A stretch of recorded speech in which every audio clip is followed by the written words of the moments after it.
जय झूलेलाल। अॼु NCPSL office में NCPSL जा राष्ट्रीय सिंधी भाषा विकास परिषद जा मानायता सदस्य महोदय माननीय श्री मनीष जी देवनानी इंदौर मां हिते पधारिया आहिनि। हू लाॻीतो सिंधी भाषा साहित्य संस्कृति शिक्षा जे लाइ कमु कंदा रहिया आहिनि। इंदौर में रही करे बि और पूरे भारत जे कुंड कुर्छ में उन्हनि पंहिंजी यात्राऊं कयूं आहिनि ऐं सिंधी भाषा विकास परिषद में सदस्य ठहण खां पोइ उन्हनि पंहिंजो बहिरो हिकिड़े सुठे पैमाने ते सुठी लेवल ते उन्हनि वरितो आहे। त इहा असांजी ख़ुशनसीबी आहे त अॼु मनीष जी हिते NCPSL ऑफिस में आहिनि। त मेंबर NCPSL श्री मनीष देवनानी सां कुझु गुफ़्तगू कंदासीं, कुझु विमर्श कंदासीं, कुझु ॻाल्हाईंदासीं ऐं समाज जे हित में, भाषा जे हित में, शिक्षा जे हित में कुझु वीचार उन्हनि जा ॿुधंदासीं। मनीष जी, तव्हांजो स्वागत आहे। राम राम मनीष जी। राम, जय झूलेलाल। जय झूलेलाल। कीअं आहियो तव्हां? बस ईश्वर जी झूलेलाल भगवान जी कृपा आहे, सिंधु माता जो आशीर्वाद आहे। मनीष जी, तव्हां सां कुझु असां NCPSL जी योजनाउनि ते तव्हांजे पंहिंजे मन जी ॻाल्हियुनि बाबति ॻाल्हाईंदासीं, पर सभिनि खां अवल तव्हां असांखे ॿुधायो त तव्हांजो बैकग्राउंड, माना तव्हांजो ॿालपुण किथे गुज़रियो ऐं सिंधीअ सां तव्हांजो कनेक्शन, उन सां जुड़ाव, उन सां इश्क, इहो कीअं पैदा थियो? मुंहिंजो जन्म राजस्थान अजमेर में थियो आहे 1977 में, और माता पिता जे अलावा ॾाॾे सां गॾु अजमेर में रहण में ॾाढो वॾो मौक़ो मिलियो और लगातार उते जेको सिंधियत जो पूरो सिंधु जागृत समाज आहे, सिंधु समाज आहे, उन्हनि सां उथण वेहण और उते सिंधी शिक्षा जेका मुंहिंजे ॾाॾे सां प्रयास कयो कि सिंधी शिक्षा मूंखे हासिल थी उतां उन्हनि जे प्रयासनि सां। और वरी हिकु दौर गुज़रियो, उनमें वरी असां जेको हिंदी जी शिक्षा वग़ैरह में अॻिते वधियासीं, लेकिन उहो जेको ॿिज जेको हो, उहो जेको अजमेर में पियो, जेको अजमेर जी संस्कृति सभ्यता आहे, उहो स्वरूप पूरो मन मस्तिष्क में ठहियो और उहो लगातार हलंदो रहियो और सिंधियत सां प्यार शुरू खां रहियो और अॼु उन कम खे लगातार असां पंहिंजे हथनि सां कयूं था, समाज खे जोड़ियूं था, युवा पीढ़ी खे जोड़ियूं था, इन जो प्रयास आहे। मनीष जी, तव्हां पंहिंजे हिन जवाब ॾियण वक़्तु हिकिड़ो लफ़्ज़ इस्तेमालु कयो, ॿिज। तव्हां चयो न कि ॿिज पोखिजी वियो उन में, त हीउ ॿिज अॼु कहिड़ी हालत में आहे? वण थी वियो आहे या न थी वियो आहे इहो सिंधियत जो ॿिज? सिंधियत जो मुंहिंजे हिसाब सां त वॾो वट वृक्ष थी वियो आहे और अॼु मां कंहिं कार्यक्रम में बि, जीअं कल्ह बि हिकिड़े कंहिं कार्यक्रम में हुउमि, त उते मां ॾिसां पियो कि जेको संचालन करण वारो हुयो उहो विच में हिंदी जा शब्द प्रयास कंदो पियो, हिंदी में पियो ॻाल्हाए, त मूंखे उथी करे वञिणो पियो। मां दादा, मां हथ थो जोड़ियां और हीउ सिंधियुनि जो प्रोग्राम आहे, महिरबानी करे सिंधी में ॻाल्हायो। त अॼु मन में इहा पीड़ा थिए थी त इहा पीड़ा तव्हां वट वृक्ष खे ई थींदी कि जंहिं बि हंधि आहियूं उते सिंधियत खे वधायूं। और असांजो हर हंधि प्रयास आहे कि अॼु मां कंहिं ट्रेन में बि हूंदो आहे, कोई 4 सिंधी ॿार एजुकेशन जा मिलंदा आहिनि, त उन्हनि खे IAS IPS में कीअं सिंधी सब्जेक्ट खणी करे अॻिते वधी सघिबो आहे, इहो प्रयास हूंदो आहे और उन्हनि खे ॿुधाईंदो आहे। और इहो मुंहिंजो पंहिंजो नज़रियो आहे, पाण मां अनुभव इन ॻाल्हि जो आहे त हज़ारनि माण्हुनि खे जॾहिं मां इहा ॻाल्हि ॿुधाई त हज़ारनि मां 90% माण्हुनि असांखे इहो ॿुधायो कि मूंखे त जानकारी कोन्हे कि सिंधी सब्जेक्ट खणी करे बि UPSC में अॻिते वधी सघिबो आहे। UPSC जे बारे में पाण ॻाल्हाईंदासीं, तव्हांजा जेके अनुभव UPSC जी कोचिंग जी तयारी जे वक़्तु या ॿिया जेके वीचार तव्हांजा आहिनि, पर तव्हां पोयनि कुझु वरियनि खां राष्ट्रीय सिंधी भाषा विकास परिषद जा सदस्य आहियो और सदस्य रहंदे तव्हां मुख़्तलिफ़ प्रोग्राम बि कया आहिनि, योजनाउनि में बहिरो वरितो आहे, समाज जे माण्हुनि खे जोड़ियो आहे। त पहिरीं त हिन योजनाउनि में तव्हांखे कहिड़ी योजना वधीक भाईंदी आहे, कहिड़ी अट्रैक्ट कंदी आहे, त इन सिलसिले में तव्हां ॿुधायो ऐं कुझु मन जा वीचार कि योजनाउनि में अञा छा थी सघे थो पियो, तव्हां पंहिंजी ॻाल्हि रखो। सभ खां पहिरीं त मां भारत सरकार माननीय नरेंद्र मोदी जी जो और शिक्षा मंत्रालय जे विभिन्न अंगनि जो आभारी आहियां कि उन्हनि मूंखे वरी मेंबर ठाहियो ऐं मूंखे सिंधु माता जी सेवा जो जेको मौक़ो ॾिनो वियो आहे, उन लाइ मां सभिनी जो आभारी आहियां, तव्हांजो आभारी आहियां, VC सर जो आभारी आहियां। हिन टर्म में, हिन खां पहिरें वारे टर्म में जेके बि मेंबर रहिया, उन्हनि सभिनीनि जो आभारी आहियां, शुक्रगुज़ार आहियां। उन्हनि साथियुनि सां मिली करे ॾाढो मूंखे आनंद ईंदो आहे सिंधु मां जी सेवा करण में। छो त असांजी 5 माउ थींदियूं आहिनि, शिक्षा माता, जंहिं जनम ॾिनो उहा माता, गऊ माता, धरती माता ऐं नदी माता। त असां सभिनीनि जी शेवा जे लाइ सिंधु माता जी सेवा कयूं था, इहो गर्व जो पल आहे और इहो मूंखे ॾाढो अॻिते पंहिंजे जीवन जो मतिलबु उद्देश्य जेको आहे उहो पूरो थींदो नज़र अचे थो पियो।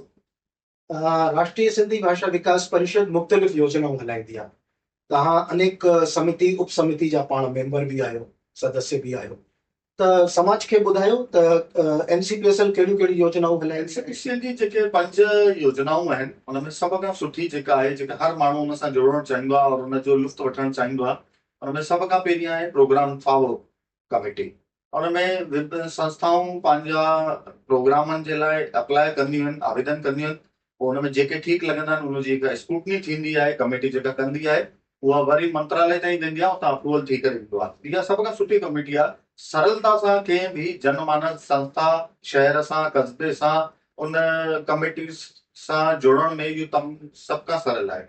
ॿी जेका हिकिड़ी ॾाढी सुठी इन्हनि जी स्कीम आहे SLCC जेका स्कीम आहे, Sindhi learning language learning course, उहो ॾाढो सुठो आहे। उनमें जेके सरकार आहे उनमें ॿ ॻाल्हियूं जुड़नि थियूं, हिकु त शिक्षा सां, भाषा सां ऐं रोजगार जोड़े थो पियो। इहा सभ खां सुठी स्कीम आहे।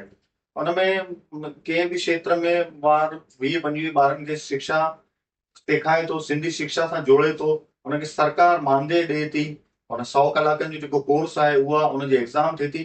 त हिन सां हर साल असां ॾिसूं था त हज़ारे ॿार, जीअं NCPCL में हर साल तक़रीबन मुंहिंजे हिसाब सां 20,000 18,000 20,000 जे आसे पासे प्रत्येक ईयर में ॿार पढ़नि था पूरे भारत में। त इहा केतिरी वॾी संख्या बि आहे और जुड़ाव जो हिकिड़ो सुठो हिकु मुंहिंजे हिसाब सां इहा स्कीम ॾाढी सुठी आहे।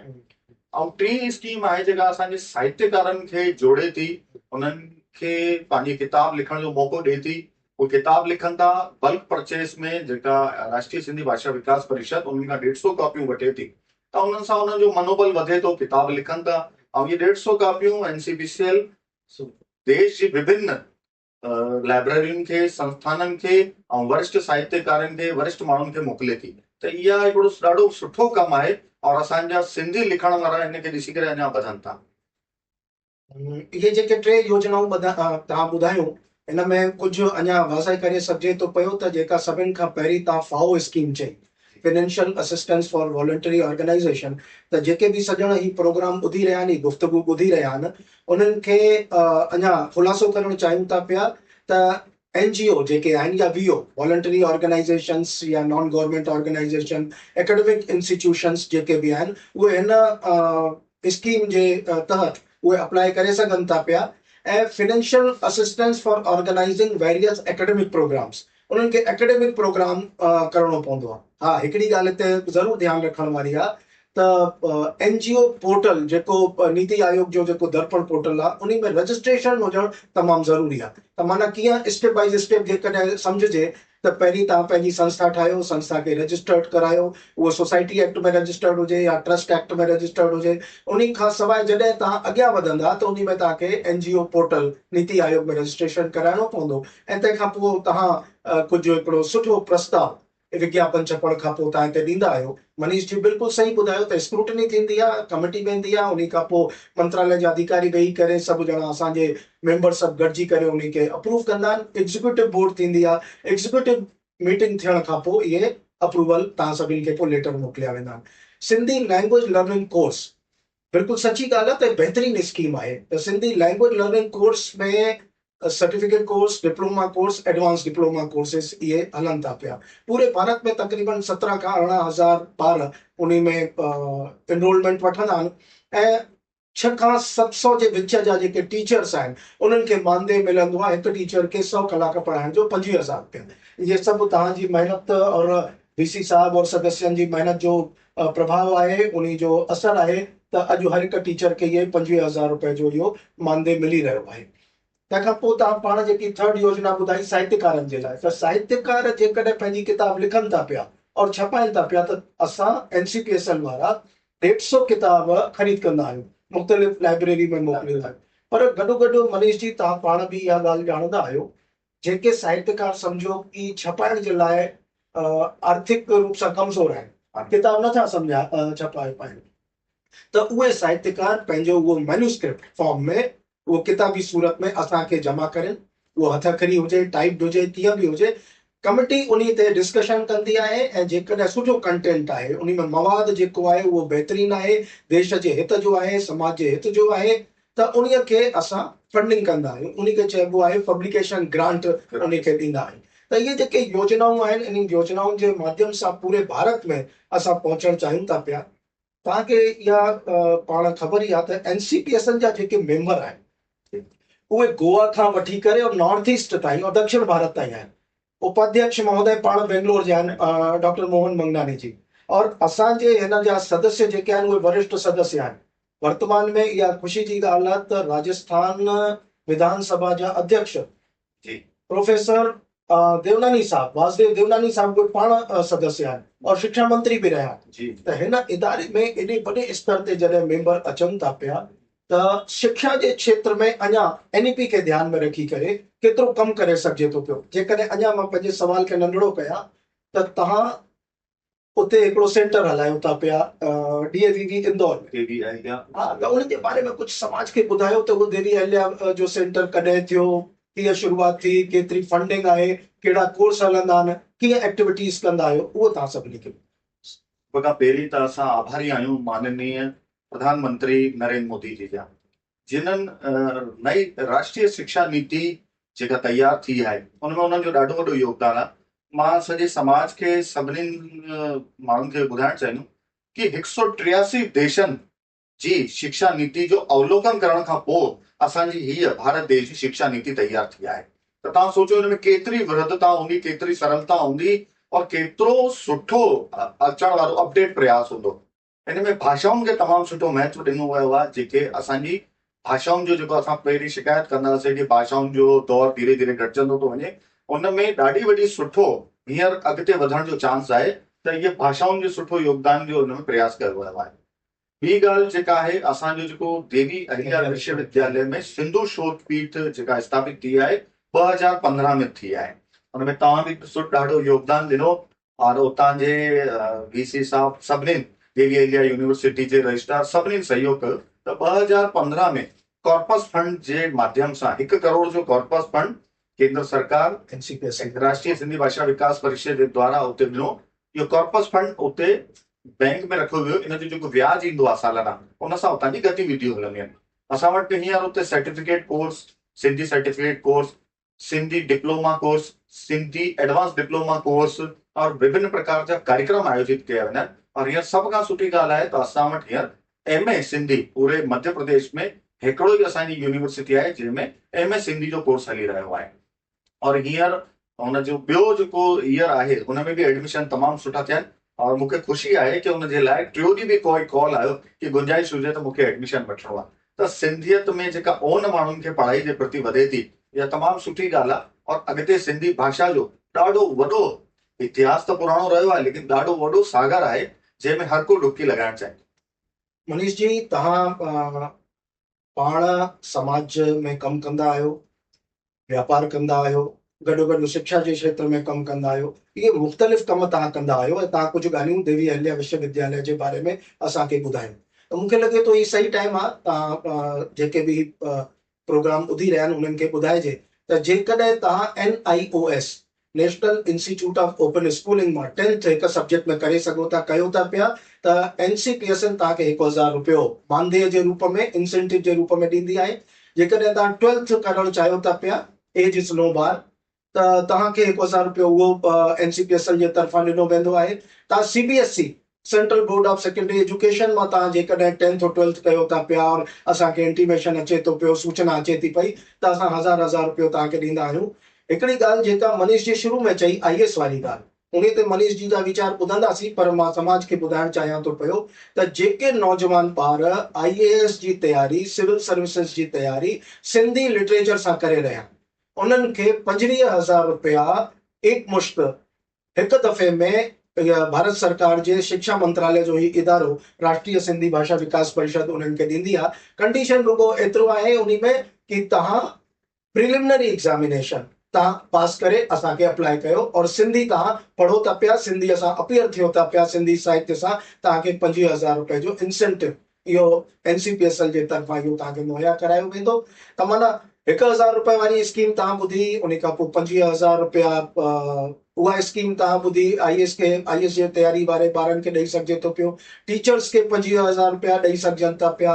ऐं जेकॾहिं किताब तव्हां छपाइण चाहियो था पिया त उन जी फंडिंग तव्हांखे हितां मिली सघे थी पई। पब्लिकेशन ग्रांट जे लाइ तव्हांखे कमिटी जेको डिसाइड कंदी उन जे लाइ फंडिंग मिली सघे थी पई। प्रोग्राम ऑर्गेनाइज करण जे लाइ तव्हांखे फंडिंग मिली सघे थी पई। त सिंधी भाषा सां जुड़ण जे लाइ पूरे समाज खे तव्हां कीअं प्रेरित करणु चाहींदा कि एनसीपीएसएल सां जुड़नि ऐं समाज खे तव्हां पंहिंजी प्रेरणा जा कुझु लफ़्ज़ ॿुधाइण चाहियो त? समाज में हिन टाइम जेका कमी माण्हू नज़र करनि था त घरनि में सिंधी घटि था ॻाल्हाइनि, जेको जनमानस सामान्य माण्हू जेको असांखे ॻाल्हि ॿुधाईंदो आहे, त मुंहिंजो सभिनी सां निवेदन आहे त सरकारूं त पंहिंजो कमु कंदियूं रहनि। सरकार त तव्हां सां गॾु कंधे सां कंधो मिलाए करे बीठी आहे। राष्ट्रीय सिंधी भाषा विकास परिषद सभई मेंबर वीसी सर पाण ॾाढा वॾा विद्वान आहिनि, रवि टेकचंदानी जी ये निदेशक आहिनि और लगातार ये सभु प्रयास कंदा आहिनि। लेकिन मुंहिंजो सभिनीनि सां हथ जोड़े करे वेनिती आहे त माण्हू पंहिंजे घरां सिंधी ॻाल्हाइण जो प्रयास करे। जीअं मुंहिंजे घर में मुंहिंजो इहो नियम ठहियलु आहे कि असां टोटल सिंधी में ॻाल्हाईंदा आहियूं। अगरि ॿियो कोई कंहिं ॿी भाषा में ॻाल्हाईंदो आहे त असां हुनखे जवाबु न ॾेई सघंदा आहियूं। कारण इहो आहे, असांखे ॿिए सां कुझु हो न आहे, लेकिन असांखे पंहिंजी मातृभाषा खे घरनि में वधाइणो आहे त हुनजो पहिरियों प्रयास मूंखे पंहिंजे घरां करणो पवंदो। त समाज जो हर व्यक्ति ॻाल्हि सां गॾु हिनखे पाण जे मथां अपनाईंदो तॾहिं उन्हनि कम खे असां वधाए सघंदासीं। सरकार हमेशह सहयोग ॾींदी आहे और अॻिते बि ॾींदी रहंदी, लेकिन असांखे पाण खे प्रयास करणो आहे कि असांखे 7-8 साल ताईं जे ॿार खे समस्त संस्थाउनि खे, संतनि महापुरुषनि खे इहो प्रयास करणु खपे कि 10 साल जे ॿार खे सिंधी ॻाल्हाइण अचणु खपे। असां अगरि इहो संकल्प खणंदासीं त समाज जो केर बि हिकु ॿार बिना सिंधी ॻाल्हाए न रही सघंदो। त इहो प्रयास असांखे लगातार करणो पवंदो। मनीष जी सां ॻाल्हायोसीं। मनीष जी पंहिंजे मन जा वीचार, मन जी ॻाल्हियूं असां सभिनि सां ओरियूं आहिनि। ॻाल्हि खे पूरो करण खां अवल हिकु जानकारी सूचना तव्हां सभिनी खे बि ॾियणु चाहींदुसि त भारत सरकार जे हिन इदारे जे तरफ़ां राष्ट्रीय सिंधी भाषा विकास परिषद जेको भारत सरकार जे शिक्षा मंत्रालय जो इदारो आहे, हिन जे तरफ़ां मुख़्तलिफ़ यूनिवर्सिटीज़ में सेंटर बर्पा कया विया आहिनि। उहे तव्हांजी ॼाण जे लाइ तव्हांखे ॿुधाइणु चाहियूं था पिया त शुरूआत कयूं था पिया IGNOU Indira Gandhi national open university. इन में सिंधु शोध पीठ जा मुख़्तलिफ़ कोर्स हलनि था पिया, अनुवाद जा, ट्रांसलेशन जा कोर्स हलनि था पिया ऐं हिन में ऑनलाइन कुझु कोर्सेस हलनि था पिया। तंहिंखां पोइ अची सघूं था पिया असां अजमेर में महर्षि दयानंद सरस्वती यूनिवर्सिटी अजमेर, जंहिंमें सिंधु शोध पीठ आहे, उते कोर्सेस हली रहिया आहिनि। देवी अहिल्या विश्वविद्यालय जंहिंजो ज़िक्र पाण मनीष जी ॿुधायो, उते कोर्सेस हली रहिया आहिनि। Ayodhya Sant Kanwarram centre for Sindhi studies, उते मुख़्तलिफ़ क़िस्मनि जा कोर्स उते हली रहिया आहिनि।